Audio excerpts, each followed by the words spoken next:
Do we know what episode one this is? This is By chance? 172. Whoa! Mm-hmm. Damn. 17, the big 172. That's Dude, which hell means yeah. we can vote. Oh hell yeah! This is a monument episode then. Yeah. Okay.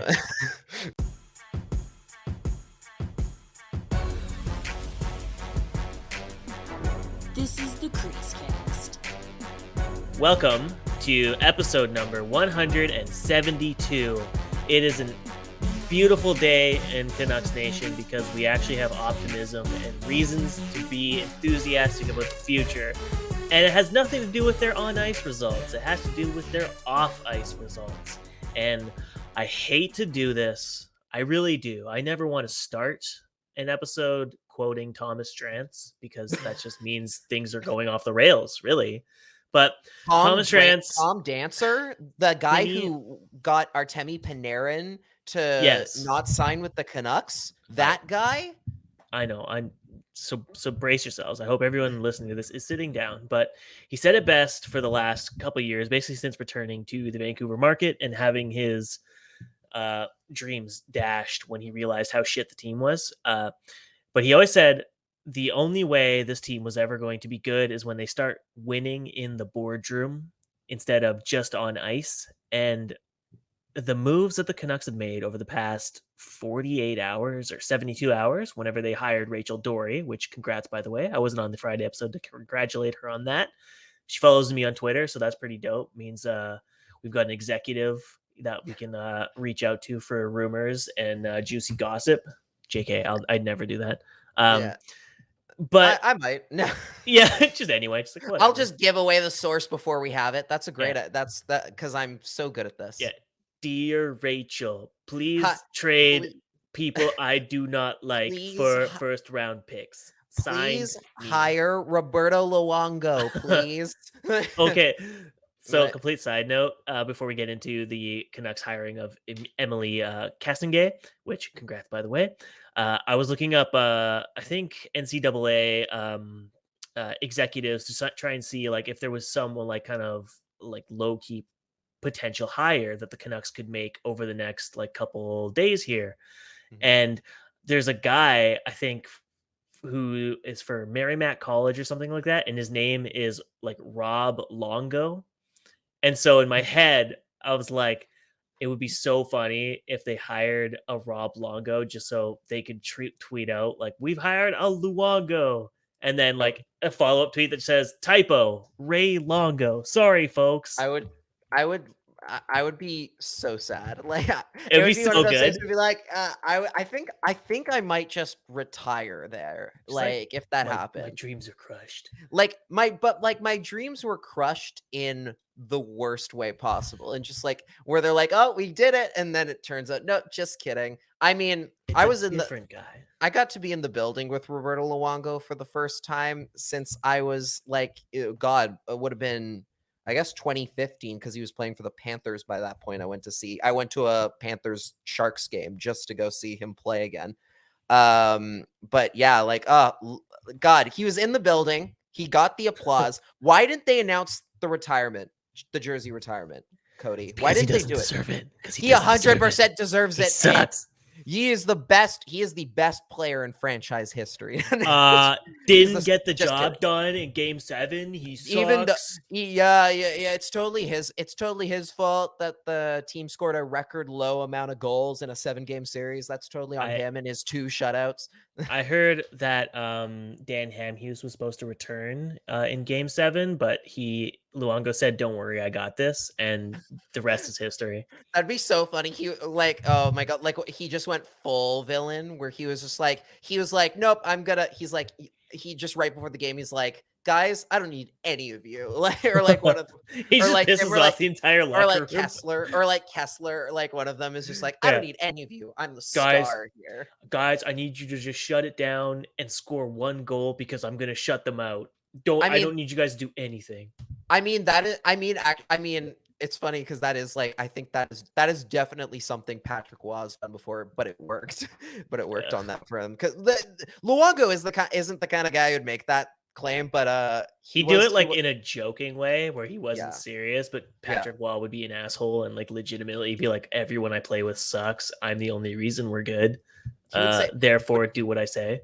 see, but and in Patrick Waugh's case, though, like other goaltenders, there are some goaltenders, including one that didn't play in the St. Louis Blues game yesterday, who would do that kind of thing. But at least in Patrick Waugh's case, he can actually he can back up his jerkiness with being good, with actually following through on it. Yeah. So we're obviously going full ADHD here, guys. Let's dial it back. Let's reel it back a bit. Let's be a little bit more responsible, a little bit more organized, and talk about today's big news, because we are recording Monday, not evening, but like dusk, mid-afternoon. Duskish. It's a little dark out. Kind of sun's already gone at 4 o'clock in the afternoon now, so it's like miserable at all times of the day, which is so dope. Are you're not a winter boy, huh? You know, I'm like an indoor like night owl anyway. Like I'm fine with the nighttime, but like it's really rough because I obviously, like, I work at 5:30 in the morning. So like I go to inside a big giant building at 5:30 when it's dark, and when I leave it's dark. So it's like, oh, that is the worst. Yeah, it's a little weird, like not seeing any sunshine for like 5 days straight and then not seeing it until the weekend. So like it just fucks me up. But yeah. Anyways, folks, that's when we're recording. Just so you know, a little bit of background, a little bit of color, put yourself in the mindset of how we are when we're recording. So the Canucks, they signed someone, not a player, but an executive. And my God, what an executive. Probably the most overqualified executive in the history of hiring in like NHL history. I could not believe Émilie Castonguay's resume. I knew her name because I remember her name was brought up a lot around the Lafreniere draft, when they kept on saying like, oh, his agent is the only female certified player agent in the NHL. And so like her name stuck with me for a while, but I didn't realize she was also a Div 1 player. She got her bachelor's in finance and then got her law degree before becoming an agent. So like, you compare that with like half of the executives in the league, where it's like their qualifications are they played for, Brian Burke 30 years ago for a season and then went to college for a year before being hired as a scout. Like that's their background to becoming a GM. And you have this ocean of talented female executives out there in the hockey world that are just completely untapped. But the Canucks are the first team to tap into it. Which is the Canucks, which is so great. Like I did not like when it feels like parade. It feels like plan the parade a bit. Like it shouldn't be, but it's like you and I obviously have been bearing with this executive team that has like whittled away to like 5 people who were overworked and not really good at their jobs to begin with. It was a small boardroom, didn't really seem to get the job done, didn't really seem to have a clear-cut plan or direction. And then you get a guy who's 2 years away from turning 80 coming into the organization, a guy who, just based on age alone, you'd be a little worried that he's going to be just more of the same old boys club type mentality. And no, he's like, I'm going to hire kids from analytics, like a 25-year-old BMO employee to be a part of my analytics team. I'm going to hire the only female rep to be my capologist and contracts negotiator and CBA expert. And he doesn't even have a GM yet. I love it. It's insane. Yeah. It's incredible. They were talking at the beginning when Jim Rutherford got hired, that he was saying, I want a more diverse group. And, you hear that sometimes. You're like, oh, okay. So, you're a little bit skeptical. It's a very much a show me the receipts kind of thing. And like you said, like, I think when we first hired Jim Rutherford, I think one of the things I said on that show, or like very early on in the process, was, look, it doesn't matter if he just does the same old things that always does, and he's an older guy, so it's more likely that that'll happen, then it's not going to fix much. Yeah. So for him to actually back that up with hires from different backgrounds and cultures of the sport is absolutely fantastic to see. Now, is it the most diverse hires in the world in the way of like, say, I've seen some people talk about the idea of like, oh, only in hockey could hiring white women be considered diverse, right? And it can Fair. definitely be more. Like there can Sure. always be more, and it sounds like they're not done in that department yet, which is Yeah. fantastic.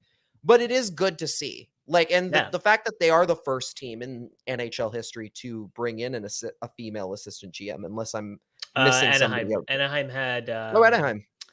I can't remember her name. I literally just read the article, but she was the first executive she was like hired basically to introduce computer scouting to the Anaheim Ducks. Oh wow. And or it might have been Nashville, I can't remember, but it was one of the two. And her whole job for the year was like working with the scouting department, getting them like up to speed in the 21st century. And then she just like up and quick, she was like, yeah, I can't do a year long or like the NHL schedule. Like it's just too taxing and demanding for me. So she like up and dipped, but she basically like brought a scouting org to like the current times, which is like rad. But for the Canucks, it's the first female executive in their history, which is great. Yeah. And somebody brought up a really great point about this whole situation and about like this whole decision and everything. And the idea of like hiring more women for hockey ops, because that's been such a big talking point, and seeing the Canucks go in that direction with, again, 2 hires that realm in the last week. So at Albernie Sanders replying to Thomas Durant tweet, he said hiring women at this point in time is exploiting a market inefficiency. Women are underrepresented in NHL offices, so when you go looking for them, you're going to get first dibs on the most qualified and brightest candidates. Same idea as drafting small skilled players. He's totally right. Completely correct. Completely correct. No lie detected there. Like it's completely true that it's a market of the hockey world, untapped potential for full whatever reason. People like the Jen Botterill was also out there. She apparently turned down a role be it for personal reasons. There's already even talk, and with the whole thing that there might be more on the way. The rumor is, I believe that one of them has there's an Olympic. They're going to the Olympics, so that's why they haven't taken. That's why they haven't announced it yet. And the rumor is that might be Marie-Philippe Poulin, or at least that's the thought. That's the name that's being brought up by a few people, is that maybe Marie-Philippe Poulin wants to work for the Canucks as well.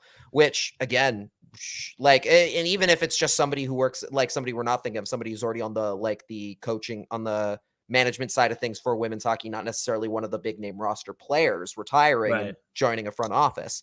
Like, that's still awesome that they're looking in that direction, and they're looking for that they're looking in places that people haven't necessarily spent enough time trying to find good fits for in their organization. And it seems like they're going in a good direction. Yeah, that's like seems to be Jim Rutherford's MO. It's kind of what we talked about in our last episode together, where I had brought up how one of his last signings while as a Pittsburgh Penguin executive was the Czechoslovakian player Radim Zahorna, who was like a nobody in the Czech leagues with like terrible production, but just was a big dude. And that's a market in like efficiency right there, is you just find guys that no one else is even on the radar, and you find them to be producers at the NHL level because they fit a style that you can mold into an NHL player. Same thing with executives too. He found Sam Ventura. He brought in Jason Karamanos, who was let go by Carolina and didn't have any offers anywhere else in the league for a whole season. And he was just picked up by Pittsburgh for free. And rounding out his like executive team in Pittsburgh is what put them over the edge towards getting those back-to-back cups. Like, that's why this is such an encouraging hire, and why you love to hear how they're apparently not done. Like, I think Thomas Strantz tweeted it first. I brought him up twice. This is just this is upsetting. He has a lot of the scoops today. He's got some good scoops. But his first tweet, where he was said, in addition to interviewing 4 women for the AGM position and hiring Emily, they are pushing to add another woman or 2 to the hockey ops department in various roles. He didn't have any specific names, but then this was further elaborated by Darren Dreger, one of the hockey's major insiders, by saying he's for sure certain Castonguay is not the last woman to be added to the impressive operations department, expecting to name their GM later this week as well. The interview process is concluded. So to your point about how there's Olympic consideration for some of the executives, maybe it's one of those teams for USA or Canada. And man, you love to hear it. I think I even tweeted actually a potential name too. I was not an insider thing. It's not any information I'm hearing, but I pitched Teresa Feaster from Pop Providence College because that was one of the names that was brought up when Jim Rutherford was let go in Pittsburgh. And that was when Patrick Alvin was the interim GM and part of the search committee for a new GM.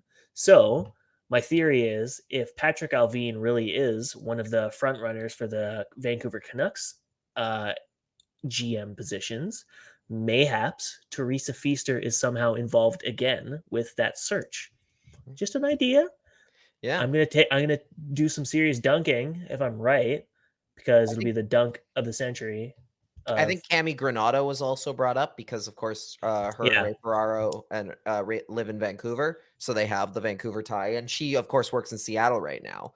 Correct. But that also has been brought up. And you know, I of course I still hold out hope that Roberto Luongo somehow got a secret interview. He was here, and I don't, you know, that would be so awkward though if he was interviewing for a GM job while in town. Like he was just like left the press box to go visit Jim in his press box. that I mean, I see no other way. Like that's the most secret time to do it because everyone's watching the game. No one's watching who's up in the press box having a chat. That's true. Well, there's some media people where I should give our media folks some credit. They got eagle eyes. They would probably see something. They'd probably see it.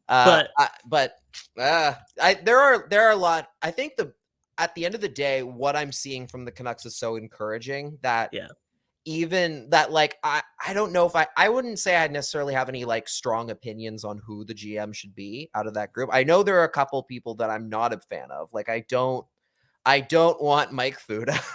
I don't want Sean Burke. I don't want Sean Burke either. I don't want him at all. Those are I was thinking, I can't remember if I messaged you about it, but I was like, wouldn't it be like rolling my brain back to the Jim Benning era and fully expecting bad news after a piece of good news? I was like, are they going to just announce that Sean Burke is the new GM of the Canucks immediately after announcing Castonguay as a GM?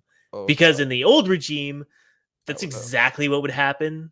It's like the burying the lead thing where they're like, you know, oh, we've re-signed Quinn Hughes to a new contract. And then the second follow-up is like, oh, Brock Besser's broken his arm. He won't be playing for the first 3 months. Okay. Oh God. That was a nightmare.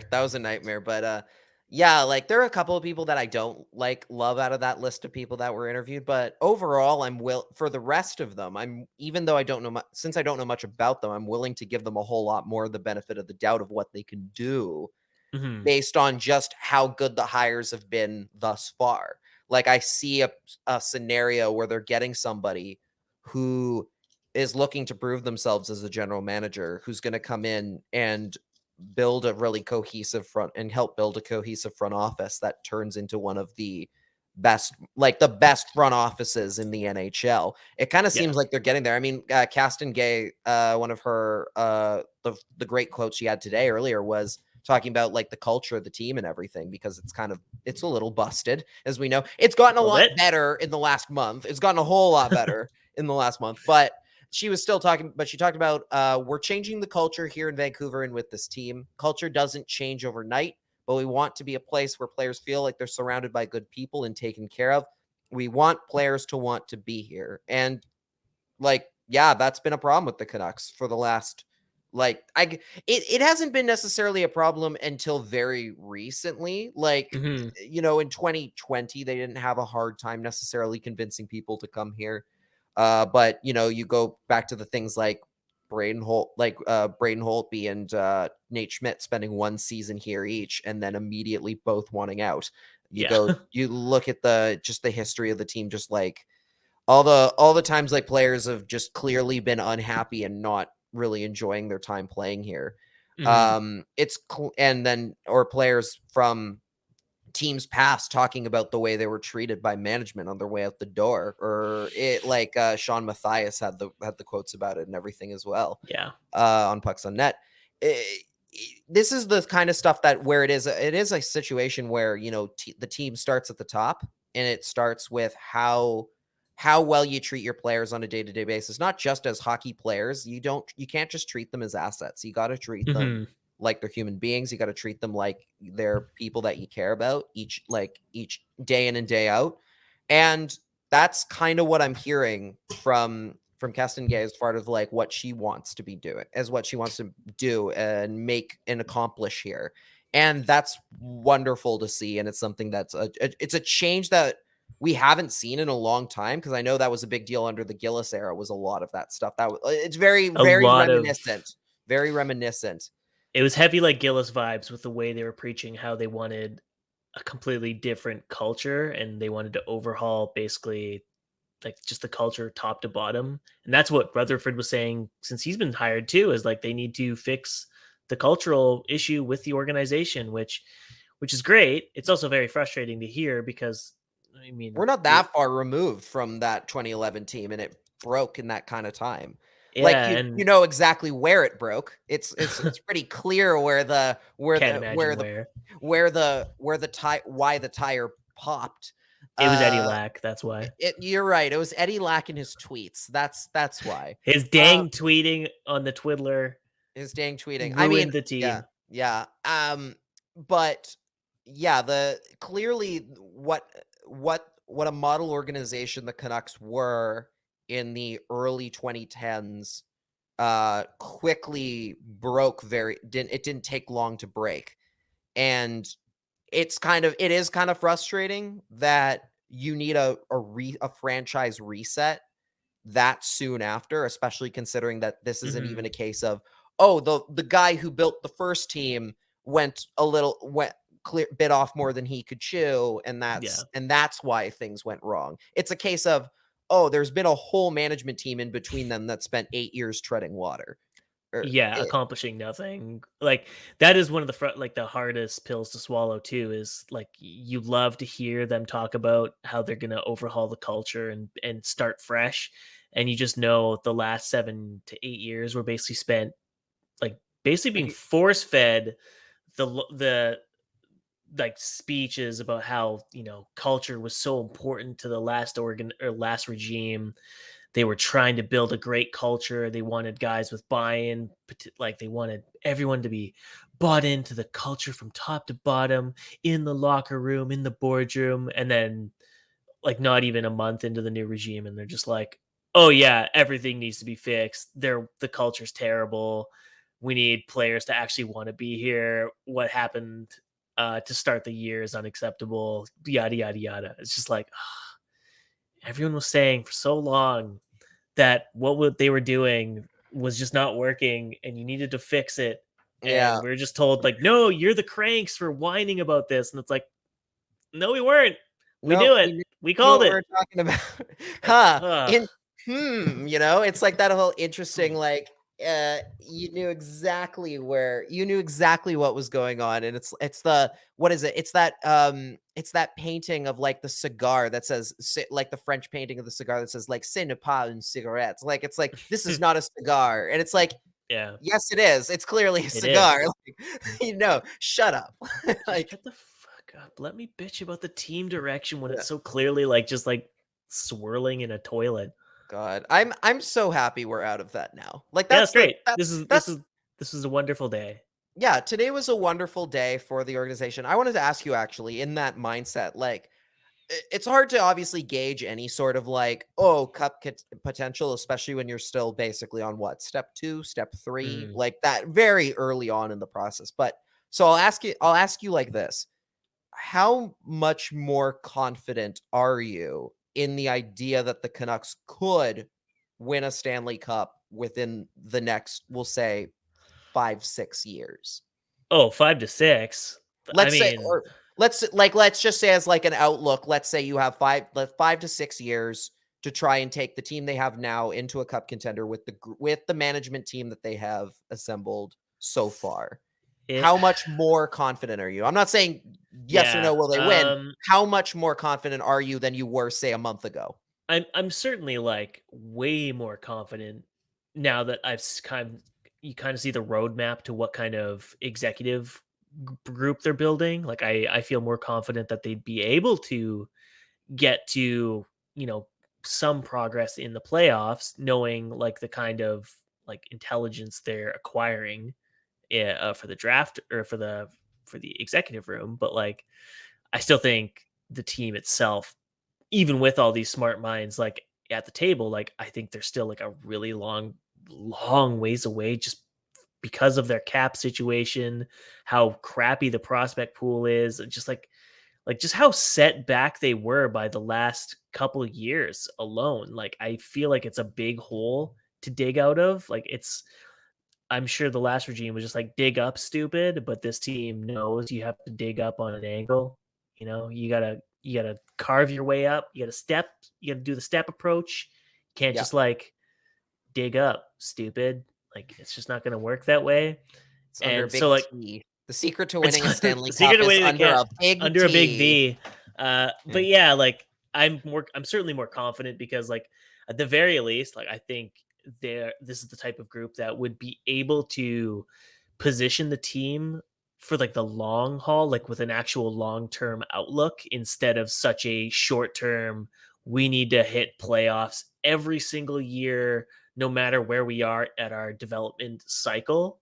And that's why I think we talked about this in the episode when Jim Rutherford had his first press conference and he cited the team's current cycle and how he said, like, I don't think they're like in a window right now. Like they're not in their current cycle to be competing for a cup. And that was like a welcome relief after years of being like, yeah, we signed Sam Gagner. That's going to push us over the top to get the cup playoffs this year. It's like, nope. Your defense sucks, bud. It hasn't changed at all. But also Troy Stetcher is a bum. Yeah. The local kid that everyone loves.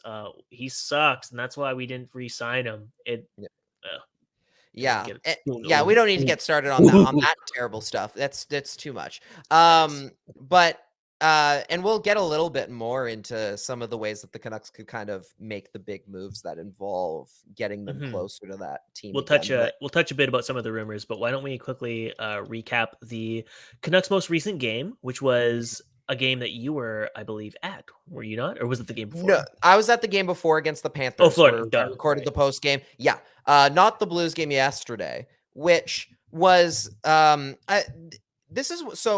I don't know about you, Cody, but I felt it feels really hard for me to really grade anything about that game. Like it's one of those okay. It's like unfair to like rank it or critique it because there was so many like asterisks to it. Like we were talking about before we even started recording. Like it's tough for me to even like convince myself to go to Abbotsford games because there's so little to really evaluate because there's so many things going wrong with the organization, like just from COVID breakouts to playing like 3/4 lines and backup netminder. Like they won twice this weekend and they did it with an SPHL goalie. And for those that don't know, the SPHL is like the feeder system to the ECHL. And the gap between the SPHL and ECHL is fucking huge. It's insane. But he won. But he won twice because goalies are a joke. I think I tweeted this on the... goalies are wonderful, and we know exactly... Okay, look. Hey, again, you want to talk about management making good moves? So far... all of the emergency signings they've made have like panned out really quickly. Yeah. Like I don't know if you want to bring this up now, but like Yushiro Hirano scored his first goal, became the first Japanese trained player to score an AHL goal. Like there was a lot of I mean I awesome. I commend Ryan Johnson especially for the fact that he's dealing with like a complete overhaul in the executive branch of the Canucks organization. But on top of that, while he's interviewing for a potential GM promotion or AGM promotion or whatever it is, he's dealing with this massive COVID outbreak. His team's flying across the border from the States to Canada, and he has no one on his team to work with because they're all in COVID protocol. They spent 3 games in the States last week playing with like 9 forwards and 4 defensemen, and they still won 50% of their games. And that's a testament to them picking some really good PTOs out of the ECHL, and Yushiro Hirano was one of them.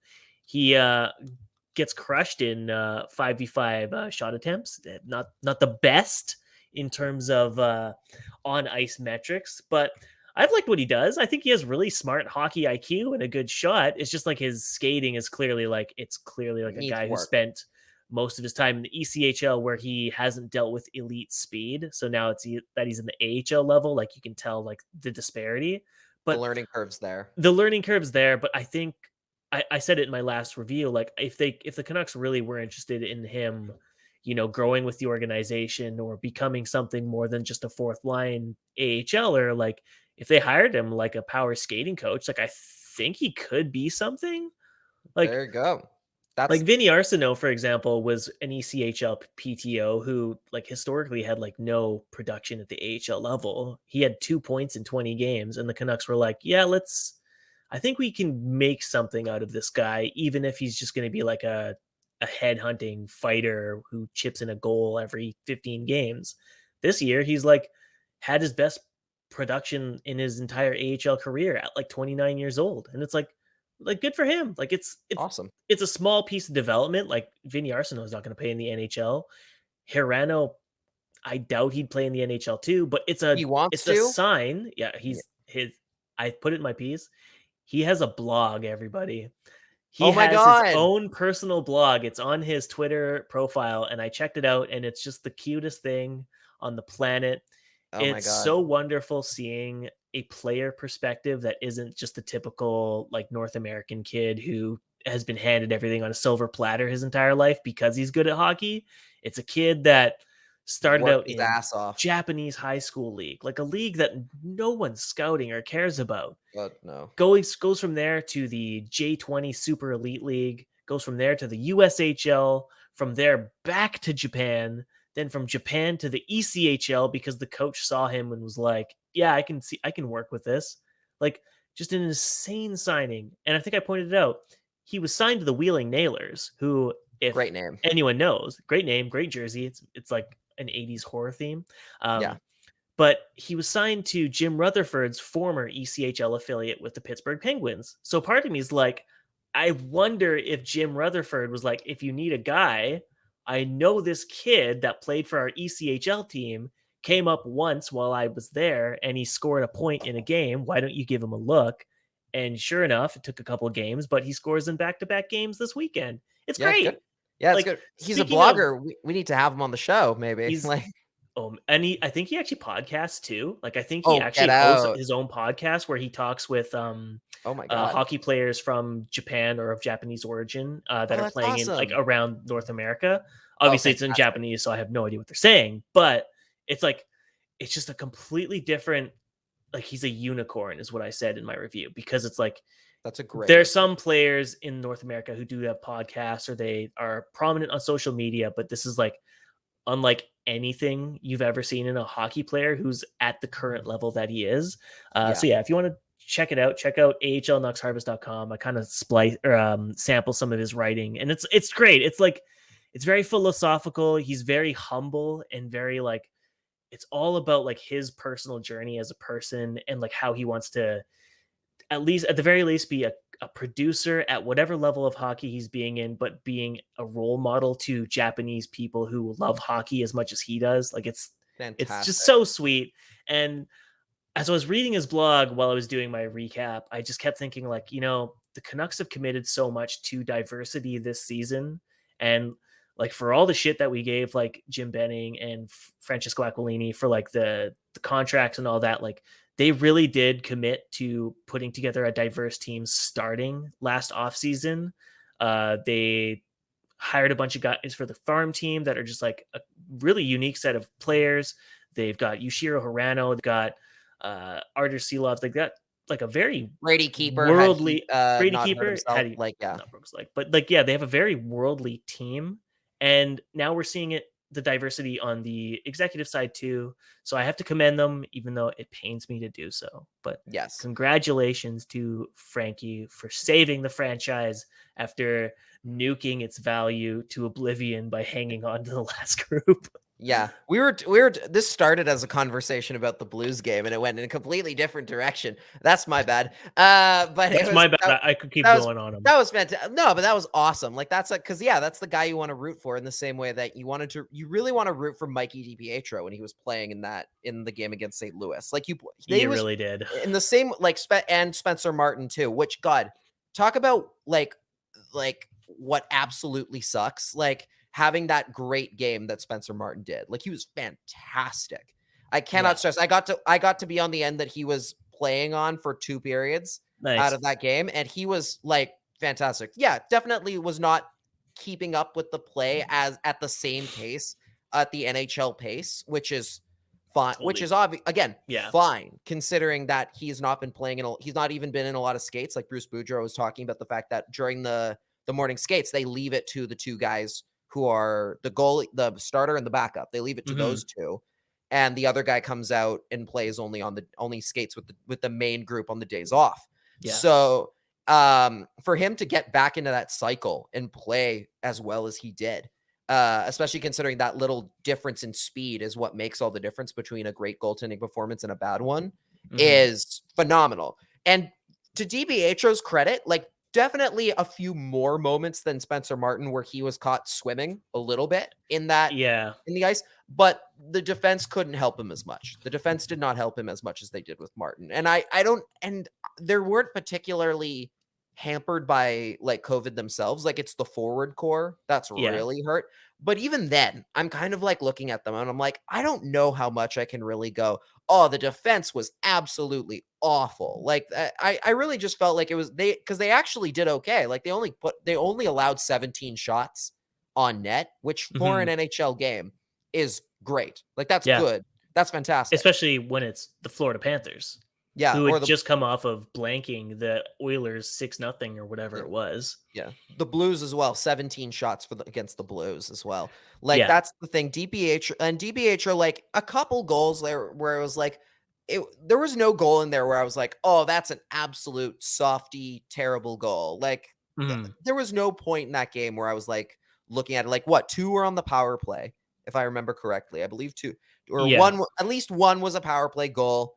There were a couple more that were just kind of in, like, one was a long bomb. I think it was like Tarasenko took it from a ways back, and I think Jordan Kyrou got a Jordan Kyrou had he had one tip or something where it deflected from like a foot away from him, high over his glove, but his glove was in the right spot to begin with, but it just like caught this absolutely nasty tip at the last second.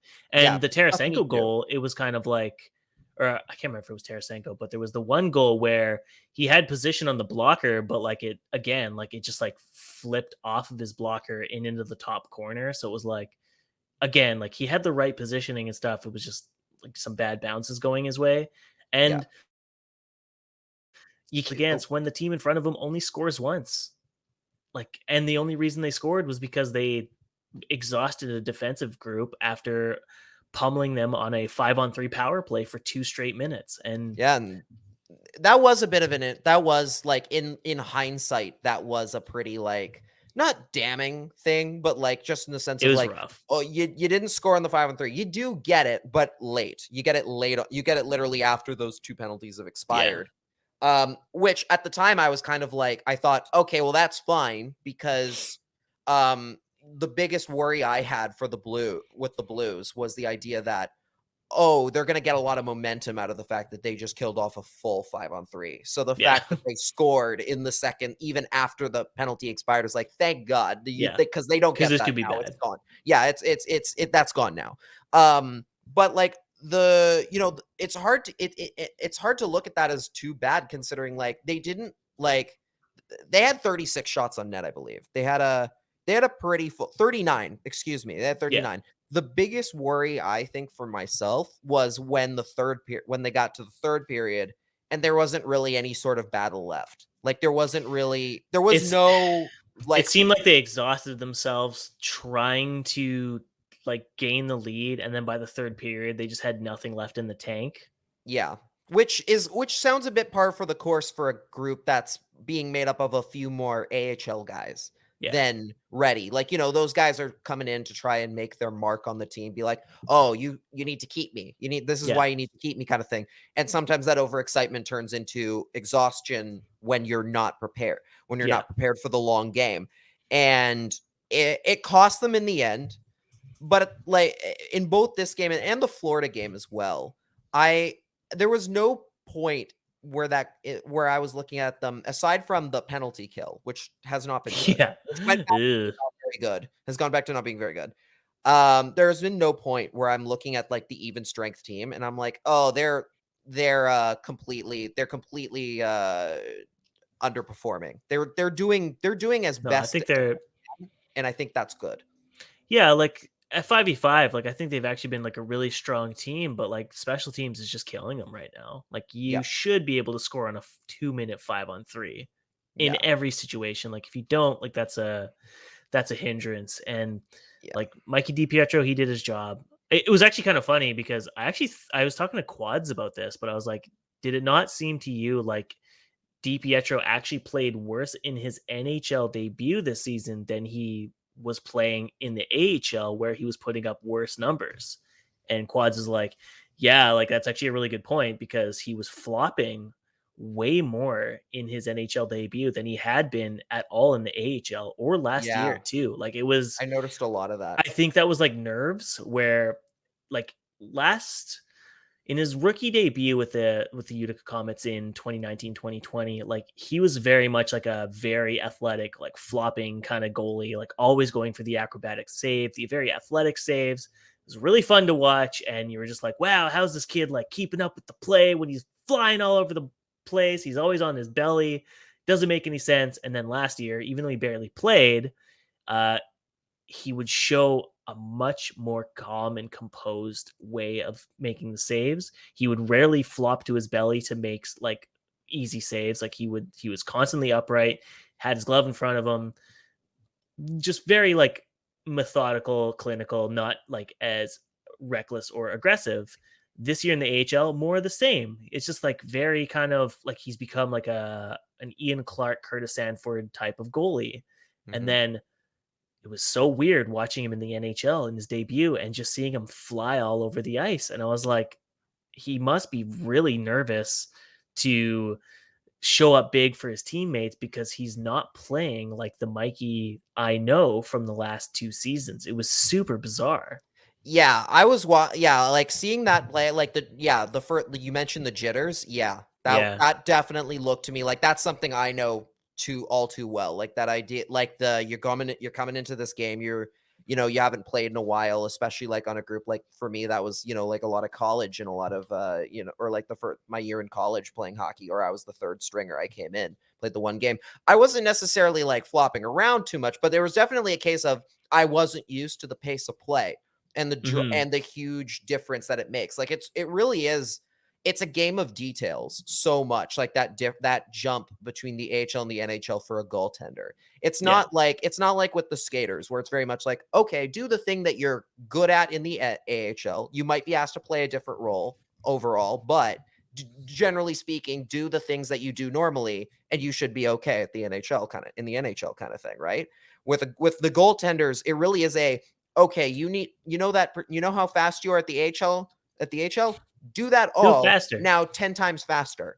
Yeah. Like it really is a huge leap, and it makes it's such a mini, but it looks so minuscule, where there'll be goals going in that you normally don't let in at the AHL, just because of how much quicker the puck is moving around. And with DiPietro, you were seeing that a bit with the way he was kind of swimming. He would make a lot of good saves, but then you would notice him falling over, and you'd be noticing like, okay, he's off balance. That's not good. losing his stick or like yeah. losing position and scrambling to get back. Like, Yeah, it was very much a pace, like a guy who is not yet ready for that pace and is not ready to play at that or that quick of a game. it kind of gave me like the vibes of like someone who maybe had lost his confidence this season because of how poorly he had been doing in the AHL level. Like, so he was coming in You revert to your not bad habits when yeah, you like at that point. Yeah, I think when he'd played too, he hadn't played in like at least 7 days. So he was coming off like a at least a week break too. Like, so it's not like he was fresh. He was, not rusty because obviously he was practicing the entire time. But, when he finally got that good game in Abbotsford, it was like a long time coming. And so instead of being able to build off of that success, it was like, okay, you're going to go be parked on the taxi squad and be the warm-up guy for the taxi squad players. And it was like, oh, so he can't even build off of what he's finally worked his way towards, which is a good quality start. And now he has to wait another week. And then his next start is like this hugely important game with in front of or behind a Canucks team that has like their number one center gone, their number two center is gone, their captain's normal gone. backup is gone. Yeah. Just all things going wrong. Oh, and also if you have a tough night or you get hurt, we have to send in a university goalie. We have to send in a university. We have to send in Rylan Toth, who is signed as the emergency as the EBUG for the night. Which, like, to an extent, I don't know how much that factored into DiPietro's play, but you definitely, as a goaltender, you're gonna feel a little nervous about the idea of, okay, so I need to fuck up really bad. If I fuck up really badly, there's no one here. There's no way out of it. And there's no way to end up for me to get hooked. Which, depending on depending on what kind of a goalie you are, that might be a good or a bad thing. Like, for me personally, I was always a goalie that when I was having a bad night, I wanted to stay in and finish it off and finish strong, rather than get the early hook.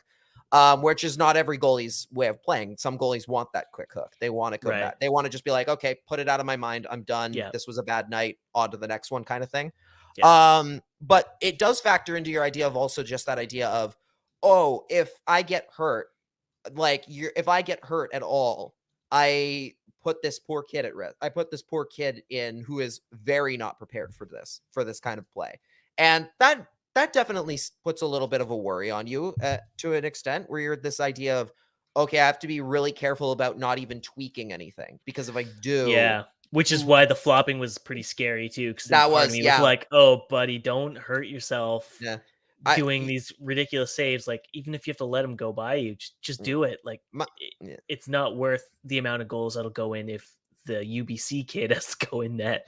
Yeah, like you don't like you. It is very much like that, like a. I don't know, family aspect or like brotherly aspect, whatever you want to call it, but the idea of like, oh my God, I can't subject this poor kid to playing in front of the St. Louis Blues, so I have to do this. I have to play the full 60. And especially in Vancouver, there's always the worry with like they mentioned the Johan Hedberg incident where Brian Burke had literally told him before the game, do not charge out at the puck at any point. And he does it on the first try. And then I think Burke said after, he's like, if that guy's hurt, I'm gonna kill him. I'm gonna kill kill that Swede or whatever. I love the intermission package where they highlighted that entire ordeal and just how funny it was. Yeah, so good. So good. It's so good, but also like, again, as somebody who is sitting in the crowd for the Panthers game, like doing the goalie parent thing of just sweating and like rocking in my chair back and forth, like, please, for Spencer, please help your goalie. Please do it for Spencer. Like, dear God. Like the same thing with DiPietro and Rylan Toth as well, where it's that the Canucks are in such a bad spot with the goaltender right now, and it's not even their fault. Like COVID decimated border them. Restrictions. Like I believe it's a lot of supposed to come back by Tuesday, right? I think they said, he should be back by Tuesday, but they were saying like there's no guarantee because of like what happened with Brock Besser, where he crossed the border and an overzealous guard was like, you need to quarantine for 10 days, even though he was fine. Like it's Yeah. purely up to the border security agents. So it's like, Sometimes it literally is just, did you catch the airport people on a good or bad day? Like that yeah, really is what it is or sometimes. or you catch a Calgary Flames fan who's the border Oh my security god. guy, That or would an be Oilers fan. That would be really funny. Like the oral history, like 10 years later, how a Montreal security guard won, or like Montreal airport customs agent Yeah, sent the Canadians to the Stanley Cup final. And it's yeah. like, oh yeah, I totally made a like Austin Matthews quarantine before game 6, and Yeah. that's why they I lost. Like, couldn't or something stand like his that. stupid mustache, so I told him he had to quarantine for 14 days. That'd be so Idiot. funny. That'd be Like, it's real hey, good. it could be possible. But anyways, But despite the fact that they lost, like back to back really solid performances from the Canucks. Like I was saying, really good play. Sucks that DiPietro couldn't get his first NHL win, but he looked good enough. But now our heads kind of turn to, now that we had already talked about, the Canucks are rounding out their executive staff. And today, on top of the news that Émilie Castonguay was hired as AGM, we started getting a lot of trade rumors around a certain Timothy Miller.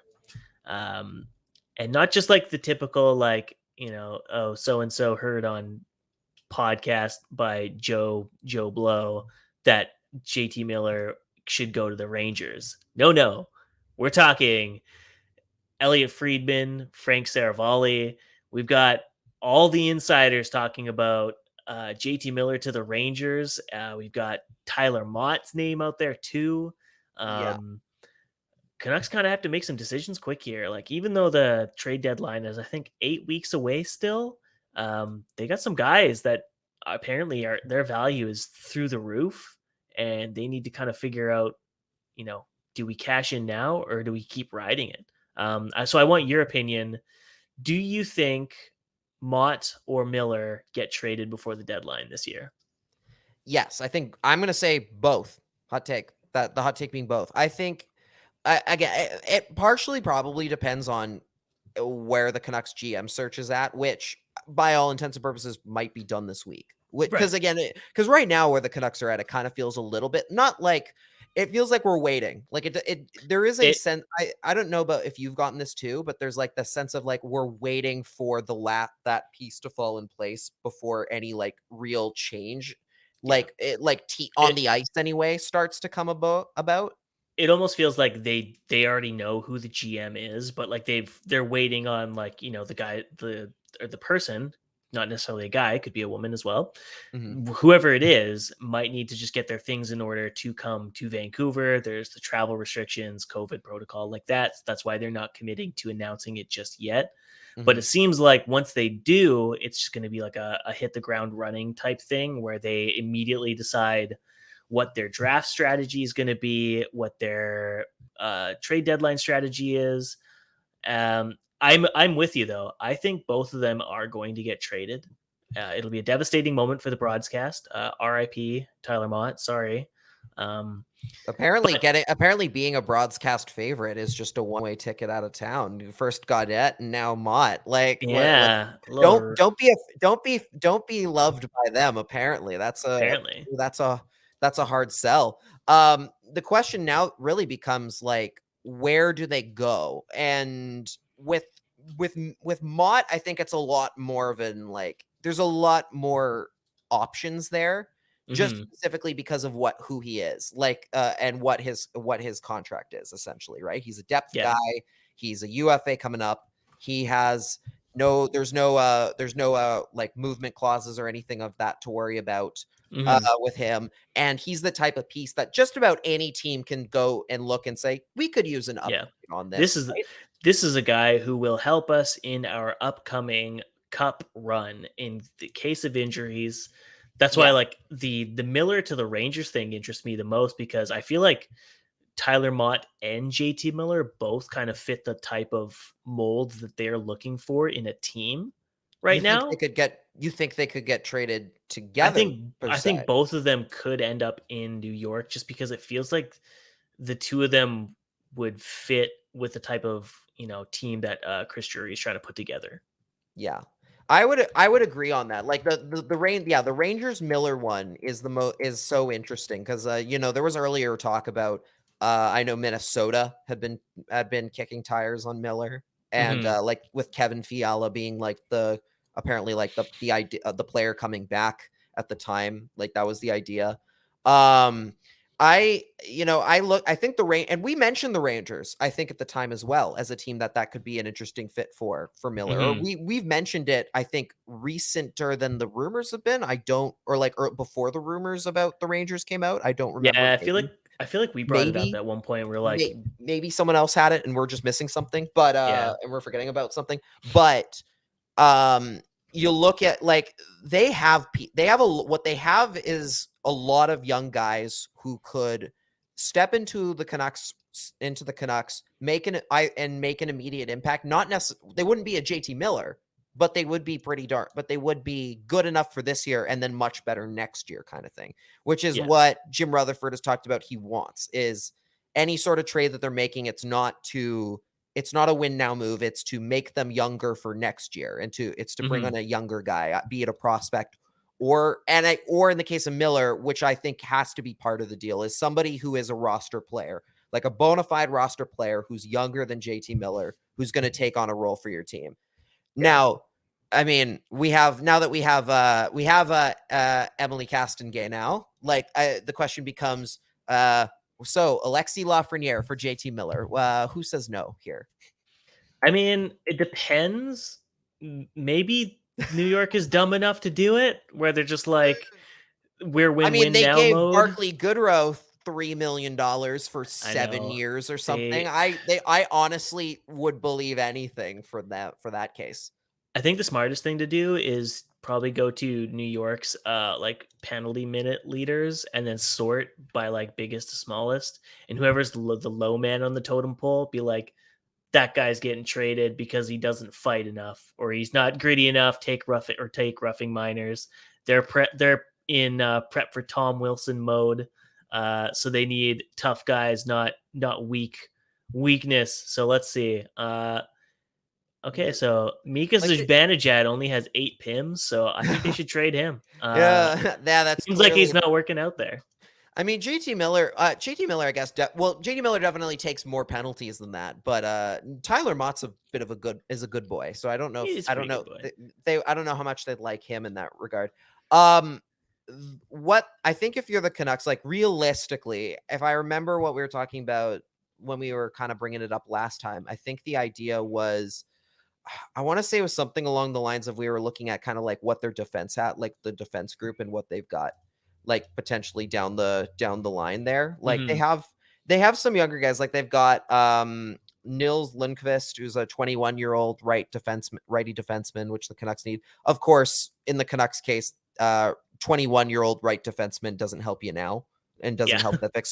So that's not necessarily the right place. Down the road, it might. But down the road, it might be. You look at what they have in, say, like there might be some guys who are, I don't know if they've got injuries or if they've got any sort of like, I'm trying to quickly sort through their groups here for anyone that might fit the mold. I mean, Braden Schneider's up playing right now with the main group at 20. Yeah. He's a right defenseman. That could be a potential fit there.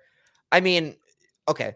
Like, let's talk like realistically, if you're trading JT Miller, considering how he's your leading goal scorer and everything and all the intangibles that come with him as a player, you could realistically get them to you could realistically hold the line on something like a big name guy, right? Like not Lafreniere, you're not getting him, but you never know. You never know, but like I'm gonna work under the assumption that he's a lot harder to get. So like I'll say just simply because he's a former first overall pick and not that far removed from it. So I'll ask this: Capo Caco, where does he fit in potentially as like a guy that maybe they'd be willing to part with for a JT Miller? This might be a bit of a hot take, but I think if you're trading Miller for Capo Caco, the Canucks are probably asking for more, because I don't think he's necessarily Oh, like for whereas sure. like Like, yeah. whereas Lafreniere, it's like he's underperforming, but like he still has really strong underlying analytics numbers, and any team is going to be like, he's the first overall pick. That kid is going to have value down the road, and he's going to get paid eventually. He's just like not quite there yet. Whereas Capo Caco is kind of like, he's been up and down. Like he started out mildly strong in his debut, fell off hard last year, and he's allegedly playing a lot better this year, but like the offense just isn't there, and he's very kind of like roller coastery, and whether he's having good stretches of games or bad stretches of games. So I feel like if you're the Canucks, you're like, I need something a bit more reliable than like a question mark, like a maybe or a reclamation project. Like I kind of need some certainty coming back our way. Yeah. I would pitch this. Okay. What if you go JT Miller, Tyler Motte, and Yaroslav Halak, and you take Alexander Georgiev away from them alongside like a Braden Schneider? Is that like, because Georgiev has been publicly before in the offseason talking about how he wants out of New York because he's not going to play more than Shesterkin.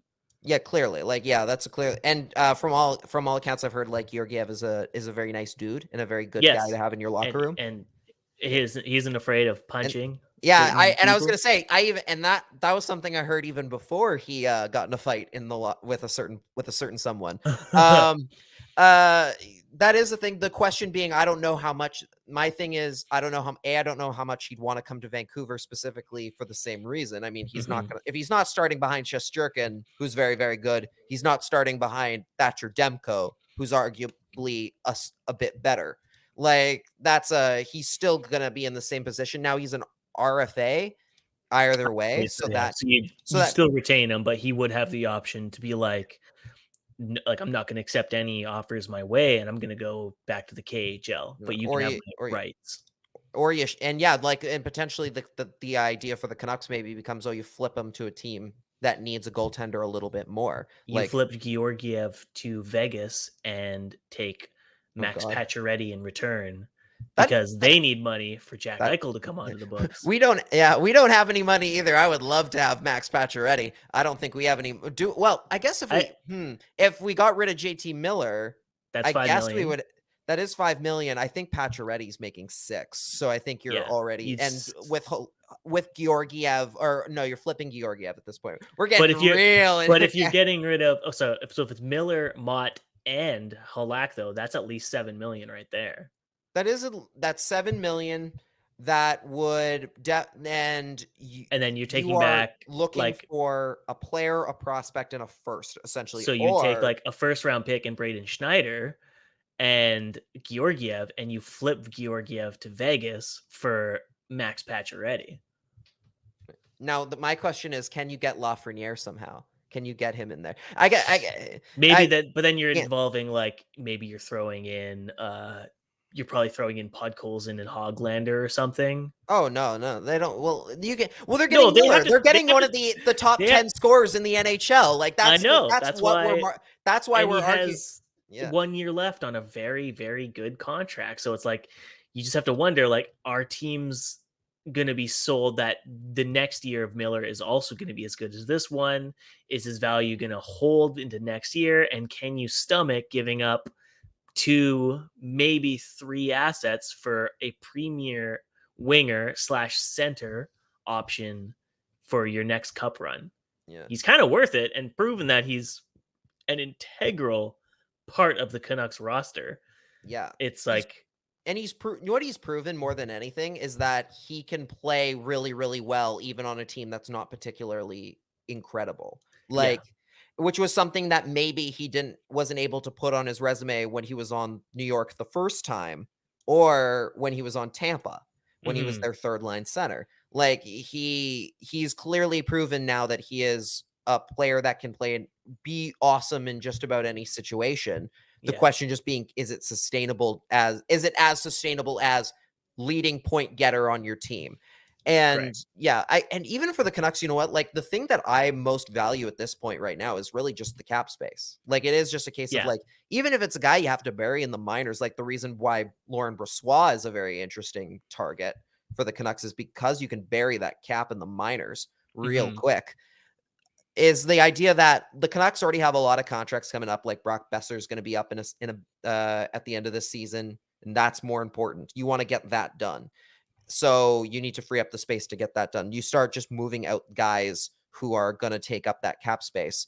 And even like I really can't stress enough that I'm mostly kidding about Lafreniere. That just throws in a whole other wrench of, well, how are you going to fit a potential extension for him in your books? I'm gonna bet that's kind of hard to do. It's gonna be a If little you hard to do. did, I mean, he isn't really producing that well, so maybe you bank on the fact that he's going to take like a bridge deal at like Like a $4 million like a or Nathan 3 million. McKinnon type of deal. Yeah. Yeah, maybe, and maybe that convinces the group to trade away Brock Besser because they know they can't afford everyone all at the same time, and you take Yeah. a haul for him.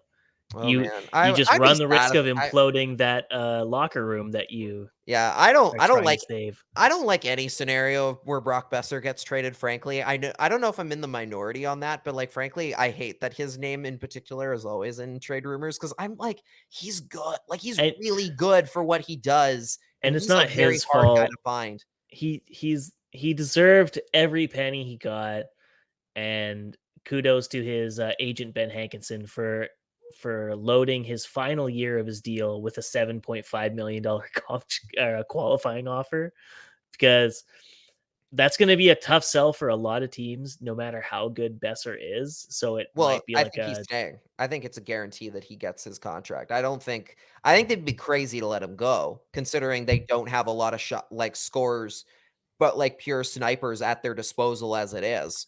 but Like is Broccoli Besser a pure sniper anymore? he might be better than that now. He might be a Is lot more he? well. He's Is a he?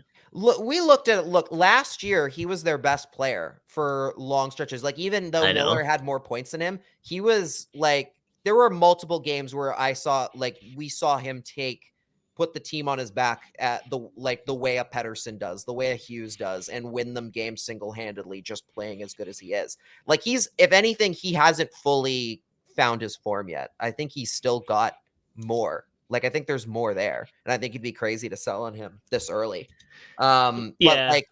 which is why again with any sort of Miller conversation, I'm honestly like if you told me that they're not getting a roster player necessarily right out of it immediately, and you're getting mostly guys who are next year, the year after, a first rounder, what have you, I'm Mhm. fine with that. Like I'm fine with them just moving out money Yeah. this year to try and get you prepared for Besser's extension, what potential options might be at your disposal at the draft, but also just as the quicker you get ahead of the 8 ball on some of these trades, the more it potentially opens you up to, well, we have this room to potentially trade for somebody else who's not right now, while the market is a lot cheaper for this Yeah. type of a player. Like there are going to be certain guys who you could trade for at the deadline that are going to come to your team for a lot lower of a price than they would if you were, say, at the draft or in free agency. Like that's the kind of things that they should be looking at right now.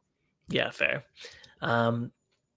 I'm kind of in the same boat as you too, where it's just like I like Brock Besser. He's like really funny to me because he's so monotonous and grumpy all the time that I just give the guy a break. Quit talking about. I don't like talking about how he's on the trade block because he hates it so much. Yeah, like God, like what's funny is he strikes me as like one of those guys who's probably really funny, away from the media, like the media, Like and the away cameras from and stuff. all hockey in general, where Like he's he's just like, probably he's probably just one of the funniest guys, but like no, he just hides that part of him in yeah, NHL circles, which a lot of players yeah, do. fair, completely fair. But yeah, like I really think that with Besser in particular, like that he is one of those guys that if you're maybe he's not untradeable. Like Yeah, there are certain guys like I think there was talked about today was the only 3 untouchables on the Canucks right now are Demko, Pedersen, Hughes, which fair. yeah, that tracks. Any other player, yeah, you hear him out on it. Like, Yeah, but with Besser, I definitely think that it is really just straight up a case of I really believe that there's an extra gear he hasn't found yet, and Yeah. that if you traded him, that could really end up looking like a mistake down the road. Yeah, I agree. Especially because you and I both know, like, Besser was literally this team's best forward last year, carried them through some really ugly stretches, and just like put the team on his back when they needed to. He strikes me as someone that could be like a very JT Miller like player. Yeah. You know what I mean? Like, just like a guy who can be used in all situations, but hasn't really been given that opportunity yet. Like, that's kind of why I hope Bruce Boudreau starts trying some of these other people on the PK again, because as we were talking about earlier, like, the PK is back to being historically bad. So the personnel currently on it aren't really getting the job done. So switch it up. Try Hoglander on it. Try Brock Besser on it. Like, try anyone on it right now, because it's not good enough when you're allowing 50% I'd love every to see single that. time. Like, Yeah. just why not? Yeah, why At the not? very least, you increase their trade value by proving, like, oh, hey, this guy can do it if we throw him out there. Yeah, why not? Sure. I would love to see Brock Besser play some PK time. I don't know if it's necessarily his preference, because I know, Pettersson had asked specifically about Yeah. it. Hughes had asked specifically about it. I don't know if Besser's in that same boat. Correct. But it would be good to see him play some, like, get some extra minutes through that sort of a thing. Yeah. And give themselves another reason to play him more and to make him even more of a valuable asset to the team. Like, again, in the same way that, like, I would love to see Hoglander play more on the PK as well, and that thing as well. Because again, Yeah. like you talk about JT Miller, like potential like JT Miller replacements. I really think that Hoglander could be that, like, could be the next JT Miller in terms of maybe not point production necessarily, maybe point production. It's not out of the question, but just in terms of the style of play and what makes him a successful player. Because he is a little bit of he's the shit disturber in the same way that JT Miller is from time to time. Yeah, Like, we haven't quite seen the violent streak from Hoglander yet, but no, that was a we big haven't seen the talking point swearing at his vibe. draft, where it was like he'd been suspended every single year in the SHL for like a horrifically violent elbow or Oh my God. boarding or check. Like, he's just got like a mean streak to him that hasn't Which really been seen yet. That's so funny. Yeah, because I was like to say, I don't think I've seen him piss players off multiple times, but I've never seen him I've never seen him do like a ridiculously dirty play or something. Like, there's never been that moment where it's like, oh my Yeah. God, what was he thinking? Like, that's never happened yet. I've been waiting for it. Like, I've said for, like, I don't know, basically since he was drafted, that like the thing that'll kickstart the Canucks Cup run is Elias Pettersson getting in a fight. Because, like, there would be nothing God. cooler than lanky little Elias Pettersson out of nowhere just dropping the gloves and scrapping anyone. It would make no sense. And everyone, like, I'm pretty sure, like, my first episode on the show, I talked about Nikolai Eeler's first NHL fight, and they had the angle of his first fight where it was like behind Connor Hellebuck in net, and you could see Nick Eeler's in the foreground fighting, and in the background you see the entire Winnipeg Jets bench, and they're all just like shaking each other by the collars because they're so jacked that he's getting his first NHL fight.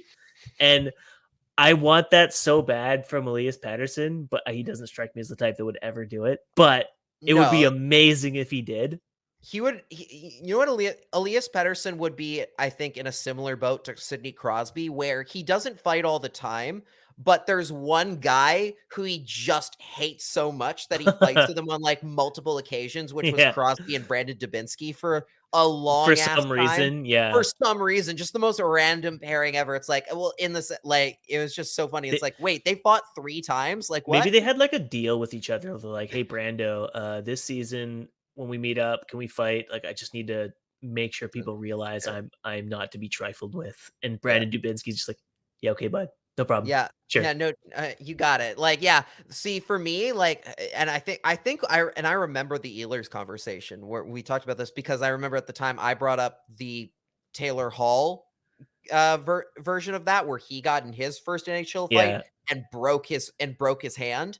And I just like, for me, whenever, like, I never want the star player to fight, because I'm just like, oh god, if he breaks his hand like trying to punch some guy, like, we're screwed. Like, that's my big worry with any like star player fighting, because whenever I see, like, recently I saw it a bunch of times where people were like, oh, these Canucks, they don't fight enough, they don't have enough, when like there was like the Mott thing, the thing where like Garnet Hathaway just completely shots Tyler Motte with an elbow to the face. No suspension, by the way, complete garbage. That didn't get a suspension, ridiculous. Even though it wasn't necessarily like a particularly like hard hit, it was clearly a guy trying to injure somebody. But like, I saw a bunch of people being like, this is why the Canucks are bad, because they're sissies and didn't try and exact some revenge. And I'm like, and I'm just like saying, they're like, do you want them to break their hand or like a finger or something, getting in a pointless fight with Garnet Hathaway? Like, why is that worth their time? There's no one on the team in the case that goes wrong. Like, they're like, it's straight up a case where I'm just looking at, I'm like, they're like, it's one of those things where they almost are big timing him, where it's like, Garnet Hathaway is not worth Elias Pettersson's time and should never be. Or JT like, Miller's. Or JT Miller, any of these guys. He is beneath them. They do not need to worry about him. They focus on scoring. You do the was it Austin Matthews who did the thing where he looked read someone's jersey to read his jersey name? Yeah, like that. People got so mad at that, but I actually loved that. Like, that was hilarious. That was fantastic. I hate praising anything Matthews does, but that was fucking hilarious. That was really very good. It was real good. Do I know? Like, basically, do I know you? Like, should I know you? Was should really I know you? Which is, have we met? Like, yeah. I would love if like Elias Pettersson or like one of the Canucks was just doing that to like some player who, like, he should do it to his own teammates. Can I just say, you would make the worst coach in NHL? I'm telling you, I know a thing or two about coaching. I would give my players the best advice at all times. God, Elias, after this face-off, I need you to go up to Juho Lammikko and check the back of his nameplate and make sure everyone on the bench sees it, because Lammy will be inspired to play better because of it. They would write articles after you got fired the same way they did about Pierre Maguire when he got fired from the Whalers. It would be like, this guy was a complete tool. How Cody Sievertson was the shortest tenured coach in NHL history. Yeah. Have I got a 2-week summary? There was actually one of the documentaries I've watched before was talking about how there was a baseball manager who one of the worst like managers in baseball history, lasted 2 years, basically was like, I'm gonna lead this team to a World Series within 5 years, and then he started doing stupid crap like trying, like, purposely painting the batter's box like farther in front, as if the umpire who stands behind it every single game wouldn't notice, and then playing dumb about it after, and then of course getting suspended. Like, the kind of stuff that he did was like ridiculous, and the players were just like, this guy's a complete idiot. Like, they were happy when he got fired because he was so dumb. Hell yeah. I'll send it to you. It's fantastic. That sounds great. That sounds like what you would be for sure. That type of guy. That tracks.